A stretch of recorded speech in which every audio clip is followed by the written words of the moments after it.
नमस्कार, मैं हूं श्री नारायण तिवारी और आप देख रहे हैं नेशनल न्यूज। महाराष्ट्र पुलिस इस समय उद्दंड हो गई है। नियम कानून को ताक पर रखकर, नियम और कानून को गठरी में बांधकर छत के ऊपर रख दी है और वही कर रही है जो उसके मन में आ रहा है। महाराष्ट्र पुलिस, मुंबई पुलिस एक जमाना था जब इसका नाम था स्कॉटलैंड यार्ड पुलिस के स्तर का। यह आरोपियों को पाताल से ढूंढ कर लाने की क्षमता रखती थी, लेकिन अनिल देशमुख के नेतृत्व में जब से पुलिस काम करने लगी थी, अर्थात टारगेट बाज गृह मंत्री के नेतृत्व में जब से महाराष्ट्र पुलिस, मुंबई पुलिस काम करने लगी, तब से वह अपने पद से, अपने पथ से भ्रमित हो गई है, भ्रष्ट हो गई है। यह मैं नहीं कह रहा हूं, ऐसा आरोप विपक्ष के नेता लगा रहे हैं। ऐसा आरोप पूर्व मुख्यमंत्री देवेंद्र फडणवीस लगा रहे हैं। ऐसा आरोप आशीष शेलार लगा रहे हैं, भाजपा के वरिष्ठ नेता। उनके आरोप में कितना दम है, कितना सत्य है, असत्य है, क्या है, ये तो राज्य की जनता, देश की जनता देख रही है।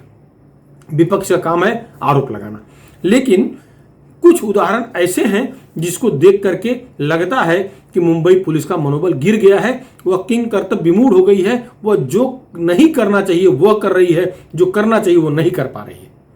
कारण अब तक वो टारगेट में व्यस्त थी।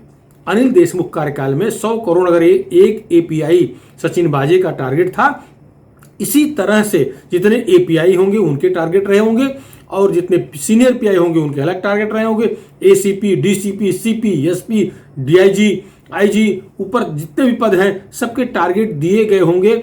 यदि ऐसा आरोप विपक्ष लगा रहा है तो उस पर बहुत ज्यादा शंका कुशंका करने की आवश्यकता नहीं है, क्योंकि सचिन वाजे वाला मुद्दा तो कोर्ट में पहुंच चुका है। जब आप चावल पकाते हैं तो पतीली से 2-4 चावल ही टच करते हैं, एक आध चावल टच करते हैं, उससे अनुमान लग जाता है कि पतीली के सारे चावल पक गए हैं कि नहीं पक गए हैं। सचिन वाजे को एक चावल मान लीजिए, माना ही जा रहा है, कोर्ट के सामने मुद्दा है। कोर्ट भी इन सारे आरोपों पर कहीं न कहीं विश्वास कर रही है, वरना अनिल देशमुख जेल में ना होते, अनिल देशमुख 6-7 महीने भागे भागे ना फिरते। सचिन वाजे जेल में है, उस समय का पुलिस कमिश्नर मुंबई का फरार है, पता ही नहीं लग रहा कहां है। तो ये सारे जो आरोप लग रहे हैं उसमें कहीं न कहीं दम है। मैं उदाहरण दे रहा हूं, पुलिस मालेगांव, वाशिम, अमरावती, यहां पर शुक्रवार को कुछ नहीं करती है, कुछ नांदेड़ आज सारी कुछ नहीं करती है। शनिवार को अमरावती में जो काउंटर मोर्चा निकलता है और इसकी पुलिस की वीरता उफान मारकर बाहर आती है, गोली चलाती है, फायरिंग करती है, आंसू गैस गोली छोड़ती है, लाठी चलाती है, जो भी करना है सब करती है। तो दंगा रोकने के लिए, नियंत्रण करने के लिए पुलिस को सब कुछ करना ही चाहिए। एक उदाहरण मुंबई का ऐसा है जिसको सुन के आप हैरान हो जाएंगे। राशिद अलवी, कांग्रेस के बड़े नेता, जिन्होंने श्री राम भक्तों को, श्री राम का नाम लेने वालों को राक्षस कहा, निशाचर कहा, इसके खिलाफ पूरे देश में धरना प्रदर्शन, उसके पुतले जलाने का काम जारी है। पुलिस में बैठे लोग भी लगभग 90% प्रभु श्री राम को मानते हैं, उनको भगवान के रूप में मानते हैं, वो भी उनका नाम लेते होंगे, वो भी राम नाम जपते होंगे। अर्थात राशिद दलवी के शब्दों में वो सब राक्षस हैं।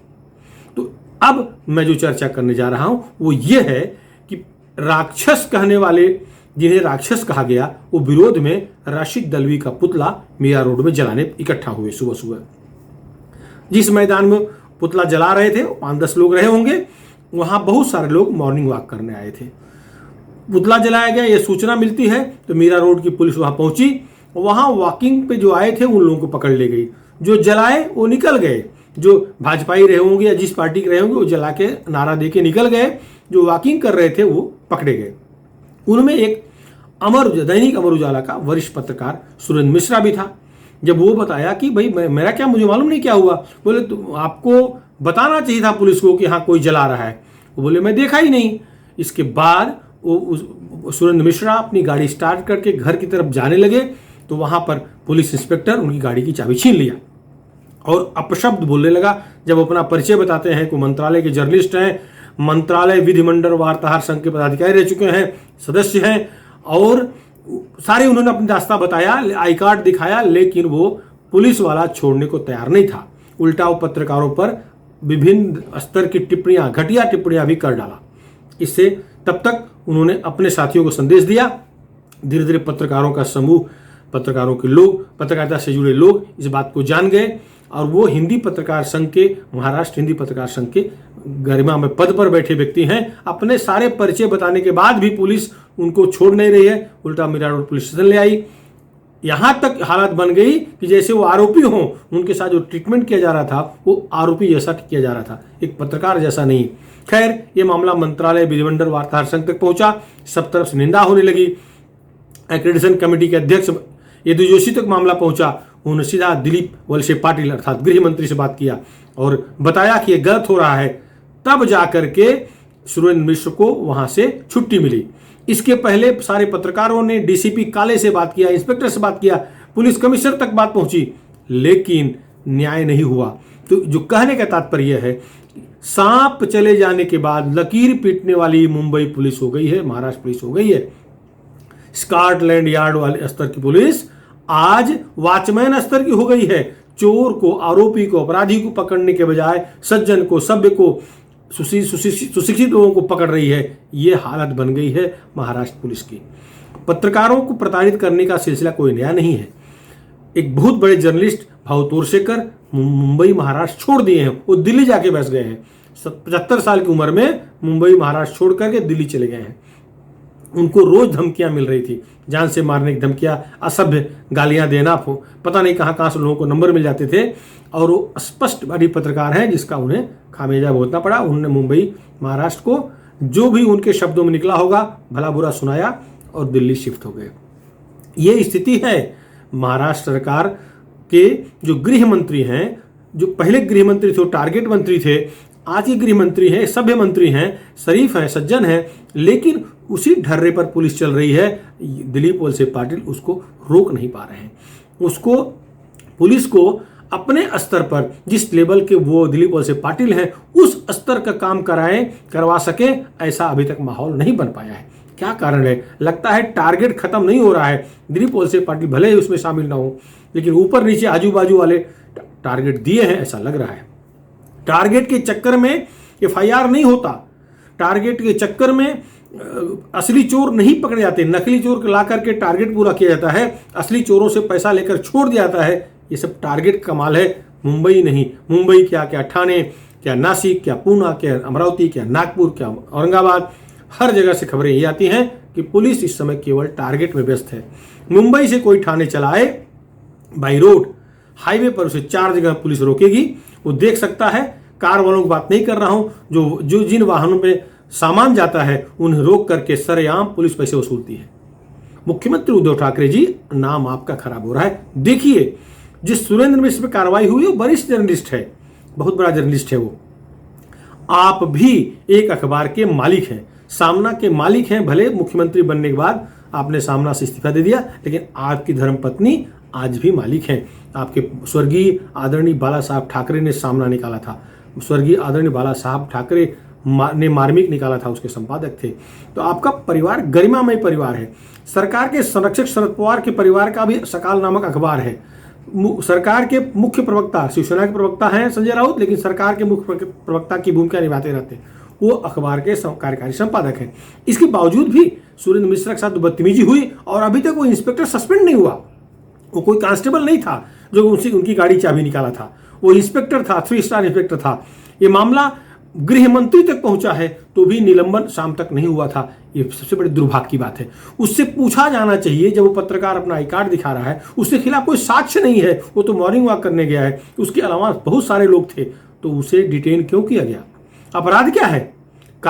इसलिए खाकी वर्दी में हो, ये धौस है। खाकी वर्दी जाने के बाद क्या होता है? उसके बाद आप इंसान होते हो। रिटायर होने के बाद 3 स्टार इंस्पेक्टर बनने के मतलब 1-2 साल रिटायरमेंट होगा, उसके बाद सामान्य इंसान बन घूमते हो। बहुत सारे इंस्पेक्टर वाकई में मिलते हैं। आज उनकी दयनीय स्थिति है, उनके जीवन में किए गए पापों का फल भुगत रहे हैं, दुनिया भर की बीमारियां पकड़ी हैं, दुनिया भर के रोग पकड़े हैं, उनके बच्चों की क्या दयनीय हालत है, ये देखने लायक चीज़ है। जो भी इंस्पेक्टर होगा, मुझे नहीं मालूम, लेकिन बहुत सारे इंस्पेक्टर मुझे मॉर्निंग वॉक मिलते हैं जो एकदम से आज उस स्थिति में है, रोगों से त्रस्त हैं, ग्रस्त हैं। अपनी जवानी में इनकाउंटर करते थे, अपनी जवानी में लोगों को यातनाएं दिए हैं, अय्यासियां किए हैं, आज भुगत रहे हैं, नरक भुगत रहे हैं। तो जो भी इंस्पेक्टर होगा उस पर कार्रवाई होनी चाहिए। उसे भी ध्यान रखना चाहिए यार, वर्दी तो 58 साल की है, इंसानियत आजीवन है। तो वर्दी के धौंस में सच और गलत, सत्य और असत्य का फर्क ही भूल गए हो। ये गर्मी है। अरे इतनी गर्मी है तो गुंडों को पकड़ो। आतंकवादी कार्रवाइयां मुंबई में किसी न किसी रूप में उनके लोग घुसे पड़े हैं, ये सारी इनपुट है, उठाओ ले आओ, बंद करो ना। तब तो क्या होता है, तब तो एकदम भाईजान हो जाते हैं ना सीधे सीधे। बहुत सारे उदाहरण हैं। कुछ इलाकों में यही इंस्पेक्टर लोग जब जाते हैं तो वहाँ चाचा जान, भाई जान, बुआ जान, अम्मी जान, प्रणाम नमस्ते जो भी सलाम जो भी करने लगते हैं। अपराधी सामने से चला जाता है, कुछ नहीं करते। सब पत्रकार मिला तो उसको उठा के पुलिस स्टेशन ले चले गए। ये तो हालत, ये मर्दानगी नहीं है। मर्दानगी ये है कि आपके इलाके में किसी की हिम्मत न पड़े कोई अपराध कर सके, गुंडों की हिम्मत न पड़े गुंडे कर सके, चोरों की हिम्मत न पड़े चोरी कर सके, तब आपकी मर्दानगी होगी। आप उस पवित्र धरती के हो, छत्रपति शिवाजी महाराज की धरती महाराष्ट्र। इस धरती पर इस तरह का अत्याचार, जिसका कोई दोष नहीं, उसे डिटेन करके उस क्या अधिकार दिया, किसने अधिकार दिया 5-6 घंटे थाने में बैठाए रहोगे? अगर ये हुआ है दिलीप वलसे पाटिल जी, बहुत गलत है। आपको तत्काल हस्तक्षेप करके पहले उस इंस्पेक्टर के खिलाफ कार्रवाई करनी चाहिए जिसने ये कुकृत्य किया है। ये उसको नराधम कहना ठीक नहीं है, उचित नहीं है, लेकिन जो कृत्य किया है वह सामान्य इंस्पेक्टर जैसा काम नहीं किया है। पता करिए इनका हिस्ट्री निकालिए, जरूर ये अपराधों में लिप्त रहे होंगे। अपने अपराधों में लिप्त रहने वाले ही ऐसे काम करते हैं जो कि अपना पाप छुप जाए, इसलिए निर्दोष लोगों को ला करके वो अपना रिकॉर्ड बनाते हैं। पता करना चाहिए, पता लगाना चाहिए। मीरा रोड के बहुत सारे पत्रकार रहते हैं, उन सबको इस डीप तक जाना चाहिए कि किस तरह की हिस्ट्री है इनकी, किस तरह की, ये खुद हिस्ट्री शीट तो नहीं है, इसकी जांच होनी चाहिए। मुख्यमंत्री उद्धव ठाकरे जी से पत्रकारों की तरफ से अपील है कि वो खुद इसमें ध्यान दें। वैसे अस्वस्थ हैं वो, उनका ऑपरेशन हुआ है, फिलहाल उन्हें कष्ट देने की किसी की इच्छा नहीं है, लेकिन जिस तरह से पत्रकारों के साथ अत्याचार हुआ है, अत्याचार हो रहा है, भावुक उत्सर्ग को मुंबई छोड़ना पड़ा है, सुरेंद्र मिश्र को बिना कारण अंदर डाला गया है, बैठाया गया है, डाला था बंद बैठाया गया, यह क्षम्य नहीं है। इस पर कार्रवाई होनी चाहिए। फिलहाल इस मुद्दे पर इतना ही। आपको हमारा वीडियो पसंद आया हो तो जरूर शेयर करें, और हाँ, अगर अभी तक आप हमारे चैनल नेशनल न्यूज़ चैनल को सब्सक्राइब न किए हों तो जरूर सब्सक्राइब कर लें, और अपने कमेंट नेशनल न्यूज़ चैनल के कमेंट बॉक्स में जरूर दें। धन्यवाद।